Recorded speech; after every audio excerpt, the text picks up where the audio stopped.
Habari, uko na mimi tena ndugu yako ambaye nakuletea taarifa kila inaponifikia mimi, basi nawe nataka ikufikie. Langu jina anaitwa Savary Charles, jina kubwa, sauti yenye baraka. Nikukaribishe, karibu sana katika chaneli yako nzuri ya Savary TV ambayo inakupa habari motomoto na ujue kabisa kwamba dunia inaendaje. Sasa cha kufanya ili uwe unapata taarifa kem na kila napoachia basi nawe nakufikia. Usiache kusubscribe, kulike, kucomment, kushare ili basi na mimi uzidi kunipa shavu na mkono uende kinywani. Sasa bila shaka tunafahamu kwamba Chama cha Demokrasia na Maendeleo kina majonzi makubwa sana kumpoteza muasisi au mwanzilishi wa chama hicho, Mzee Edwin Mtei. Sasa leo bwana huko msibani ambako mazishi yanaendelea, mwenyekiti mstaafu wa Chama cha Demokrasia na Maendeleo Chadema, Freeman Mbowe ameeleza namna alivyomfahamu Mzee Edwin Mtei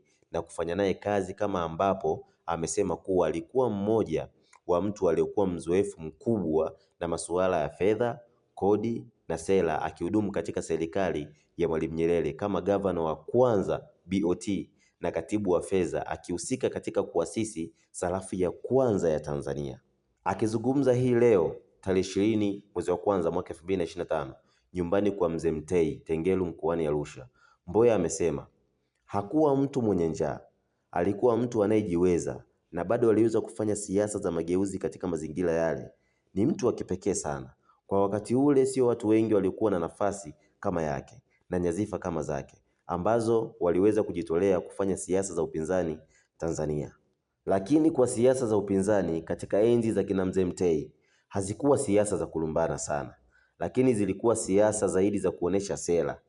Misingi mkuu ambayo mzee huyu ametuachia ni sera, mtamkumbuka. Chadema ni chama ambacho kilikuwa na sera bora, mpaka wakati mmoja Mwalimu Nyerere aliwahi kukiri Chadema hii ndiyo kazi kubwa na misingi ambayo walituachia. Wakati tukianzisha chama, mimi nilikuwa mwenyekiti wa kwanza wa baraza la vijana Chadema, na mzee amefanya kazi kubwa kwa sababu ametusaidia zaidi uzoefu, na alikuwa na uzoefu zaidi na masuala ya fedha, kodi, sera, kidiplomasia, na alishakuwa katibu mkuu wa Jumuiya ya Afrika Mashariki. Alishakuwa mkurugenzi wa IMF Afrika na alikuwa gavana wa kwanza BOT ambao walianzisha Benki Kuu ya Tanzania.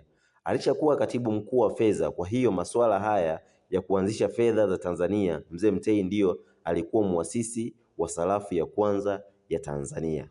Hivyo basi nadhani tumemsikia mwenyekiti mstaafu wa Chama cha Demokrasia na Maendeleo Chadema, Freeman Mbowe, kwamba amemkumbuka Mzee Edwin Mtei kwa nafasi yake. Hivyo basi mimi nadhani tumuombee Mzee Edwin huko alipo, basi roho yake ilale mahali pema peponi. Amina.